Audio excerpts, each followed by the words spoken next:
Capítulo 12. Redención. Final de audiolibro. La publicación vio la luz 3 meses después de lo sucedido en esa pequeña población de la Serranía Gaditana, en el sur de España. En ella, se mostraban fotografías de la casa de Salvador Rivas, al que se le había atribuido entre paréntesis el sobrenombre de el hombre de las golosinas. Y mostraban el horror que durante casi 30 años había ocultado el subsuelo de aquella finca. Eric, fotógrafo, había publicado en su vida profesional miles de fotos en distintas revistas, dada su polivalencia en las distintas historias, pero esta vez era diferente. No solo se adjuntaban imágenes de lo sucedido en esta macabra historia de secuestros, sino que además, había un fondo más importante en todo esto. Algo que llevaba buscando toda su vida y que encontró de la forma más increíble que hubiese imaginado. Es por ello, que en esta publicación no contaba la historia otro como era costumbre. Ahora debajo de todas esas imágenes del terror lo acompañaba un texto que era puño y letra de Eric Swanson, y decía lo siguiente. Desde que era un niño, siempre supe que algo muy grande me acompañaba y me protegía, y aunque mi infancia fue terrible, todo tenía un porqué, difícil de asumir para la mayoría de las personas de este planeta. Yo, siempre supe de alguna forma que Dios, o digamos mejor, unas fuerzas todopoderosas del universo, nos acompañaba en este viaje de aprendizaje que era la vida.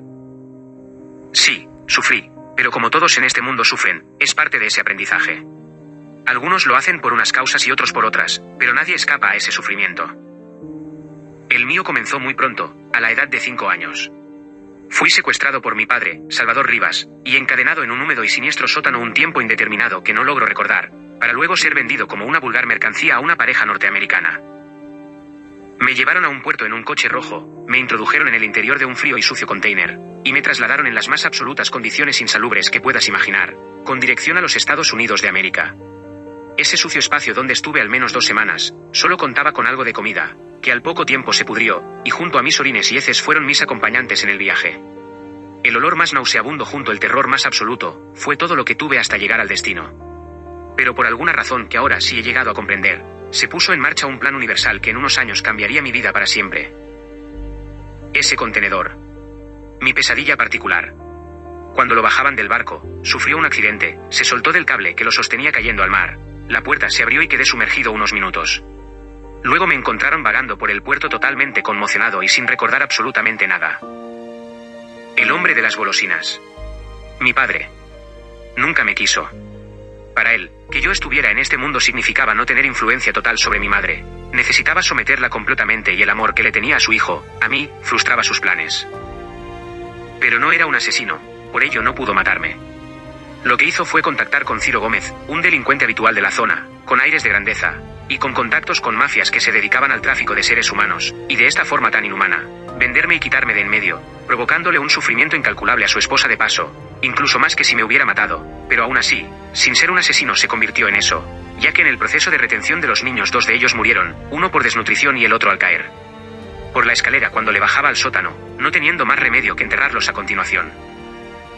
Para Salvador Rivas, los niños tan solo eran un negocio para obtener dinero, incluso su propio hijo. Pero esto que puede parecer terrorífico para mí, y por supuesto lo fue, no era más que el principio de mi historia particular y también la de mi madre por su lado, y todo estaba planeado para que ahora ella y yo nos reencontrásemos de la manera más increíble, y al mismo tiempo más irónica, ya que Clara Villanueva, guardia civil, y yo, un servidor de ustedes, turista que pasaba los veranos en Verdiego, fuésemos los responsables de dar caza a Salvador Rivas. De esa manera pasamos de ser víctimas a convertirnos en verdugos, pero al mismo tiempo reencontrarnos el uno al otro cerrando una herida infinita. Puede parecer que Salvador Rivas fue el beneficiado de toda esta historia, pero no deja de ser una percepción errónea y ahora les explicaré por qué. Ese hombre que vivió su vida al parecer de forma tranquila y sosegada, en realidad fue todo lo contrario. Se pasó 25 años teniendo miedo a ser descubierto, tanto que modificó completamente ese sótano y lo llenó de estanterías con comida. Incluso, metiendo hormigón en el suelo para asegurarse de que su secreto jamás saliera a la luz. Sin embargo, y a pesar de esa intranquilidad, volvió a construir otro zulo similar al que tenía en su casa, para poder seguir con sus actividades demoníacas. Por el contrario, mi madre y yo, que pasamos por un sufrimiento incalculable fue necesario para convertirnos en las personas que somos hoy día. Clara Villanueva era una mujer sencilla sin apenas estudios. Una mujer sometida física y psicológicamente por su marido, Salvador Rivas. Cuando le ocurrió todo esto, no podía intuir que cambiaría su vida infinitamente para mejor.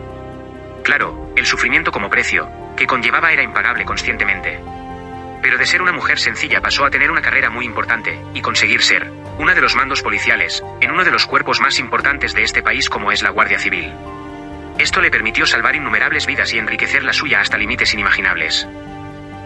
Por mi parte, sufrí demasiado, pero los primeros 5 años quedaron bloqueados en mi cerebro. Ahora sé que fue necesario para poder seguir adelante. Estoy totalmente convencido que esto fue obra de algo que no podemos comprender, pero que está ahí acompañándonos desde que nacemos.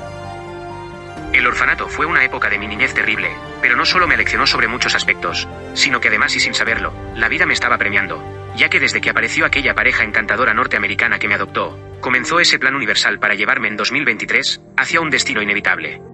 Lo irónico de todo es que perdí a mi familia biológica, pero al mismo tiempo conseguí tener 2 familias que me quisieron y me educaron como jamás hubiera creído, y al mismo tiempo esas fuerzas todopoderosas habían movido los hilos para que mi familia de intercambio española estuviera precisamente en aquella comarca a escasos 5 kilómetros de donde nací. Mi cultura debería haber sido andaluza y española, y resulta que finalmente recuperé mis raíces de todas formas.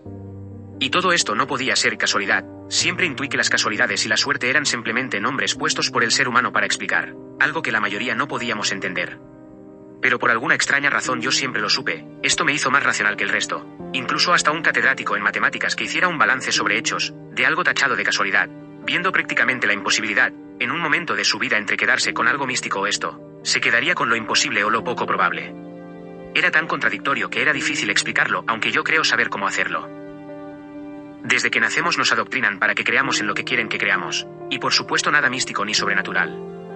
Estamos tan ensimismados con ello, que cuando nos ocurre algo atípico que se sale de lo que nos enseñan, directamente lo rechazamos, o negamos, pero al mismo tiempo, y es lo más terrorífico de todo, nos hacen creer en una historia, la más mística de todas, y para que la creamos sin la mínima prueba de ello, inventaron una palabra mágica, la fe.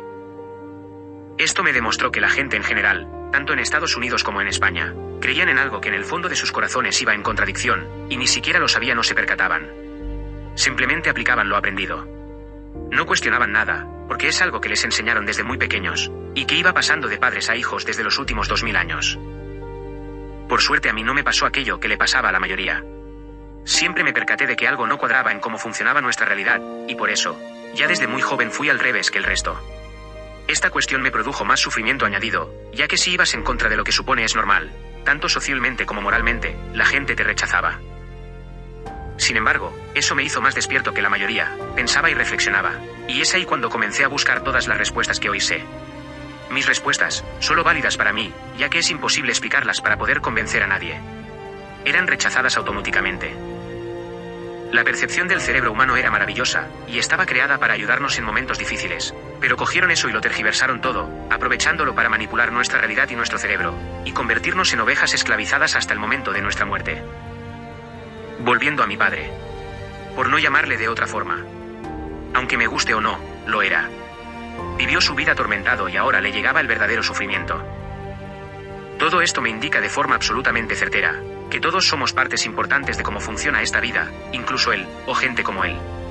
Algunos sufren y otros provocan ese sufrimiento. Pero al final todo vuelve a su sitio. Los inocentes se salvan y los malvados sufren. Ese es el final de toda historia, o lo que llaman karma, en realidad yo lo llamo marca. Firmado. Eric Luis, Swanson Villanueva. Fotógrafo e hijo. Publicación traducida del inglés. Esta es una historia salida de la mente psicopática de Julio Moll.